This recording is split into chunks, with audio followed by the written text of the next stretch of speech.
बीमा पॉलिसी के बढ़ते बाजार के साथ इसमें धोखाधड़ी की घटनाओं में भी लगातार इजाफा हो रहा है। राज्यसभा में दी गई जानकारी के मुताबिक बीमा कंपनियों या एजेंटों के फ्रॉड की वजह से यूनिट लिंक्ड पॉलिसी की संख्या में गिरावट दर्ज की गई है। तो वहीं पॉलिसी सरेंडर करने वाले ग्राहकों की संख्या में भी इजाफा हुआ है। हालांकि नियामक संस्था एडा ने सख्त कदम उठाते हुए कई कंपनियों के खिलाफ कार्रवाई भी की है। साल 2000 में बीमा क्षेत्र को निजी कंपनियों के लिए खोला गया और उसके बाद से बीमा कंपनियों का कारोबार काफी फला फूला। लेकिन हाल के सालों में बीमा कंपनियों के खिलाफ धोखाधड़ी और शिकायतों के मामले में बढ़ोतरी हुई है।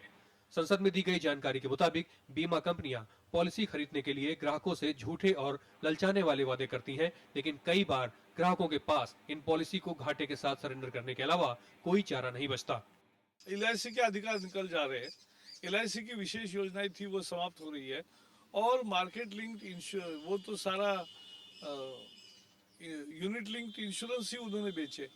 तो ये क्या किया, जो उनका मैंडेट नहीं है वो काम किया और जो अपेक्षा थी वो नहीं किया। ज्यादातर ये शिकायतें यूनिट लिंक्ड जीवन बीमा पॉलिसी में सामने आई हैं। ऐसी पॉलिसी के मामले में कंपनी के एजेंट झूठे वादे करके ग्राहकों को पॉलिसी खरीदने के लिए तैयार करते हैं। संसद में दी गई जानकारी के मुताबिक बीमा नियामक संस्था IRDA को 2009-2010 में झूठे वादों के जरिए पॉलिसी बिक्री की 56,470 शिकायतें मिली।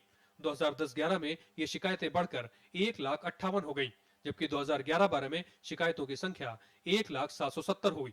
तो 2012-13 में अनुचित कारोबार संबंधी शिकायतों की संख्या 1,68,482 पहुंच गई। IRDA के मुताबिक बीमा पॉलिसी की बिक्री में अप्रैल से दिसंबर 2012 में पिछले साल की तुलना में करीब 1% की कमी दर्ज की गई।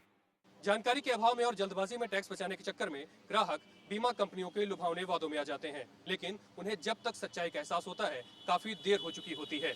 इस बीच कंपनियों की छिपी हुई सेवा शर्तों और कानूनी दांवपेच से ग्राहक को आर्थिक नुकसान तो उठाना ही पड़ता है और कई बार घाटा सहकर उन्हें पॉलिसी का सरेंडर भी करना पड़ता है। बहरहाल जानकारों का मानना है कि बीमा कंपनियां ग्राहकों की जागरूकता की कमी का फायदा उठाती हैं। किसी को अगर पॉलिसी के बारे में प्रॉपर नहीं बताया जाता या रिटर्न्स उस अनुरूप नहीं आती हैं तो जाहिर सी बात है एक पॉसिबिलिटी बन जाती है सरेंडर होने की। आई थिंक इसका सोल्यूशन यही है, ट्रांसपेरेंसी ज़्यादा बढ़े और रॉन्ग सेलिंग को बिल्कुल खत्म किया जाए। IRDA के मुताबिक 31 मार्च 2013 तक जीवन बीमा कंपनियों के पास ग्राहकों का 3,122 करोड़ रुपए ऐसा पड़ा हुआ था जिसका कोई दावेदार नहीं है। हालांकि IRDA ने यूनिट लिंक पॉलिसी आने के बाद 2002 में इन बीमा कंपनियों पर नियंत्रण के लिए नए नियम बनाए थे। IRDA लगातार ग्राहकों के लिए जागरूकता विज्ञापन भी देती रहती है। IRDA का मानना है कि कोई भी पॉलिसी लेने के बाद 15 दिनों के फ्री लुक पीरियड में अगर सावधानी से शर्तों को जान लिया जाए तो ज्यादातर दिक्कतों से बचा जा सकता है। पंचानन मिश्रा, राज्यसभा टीवी।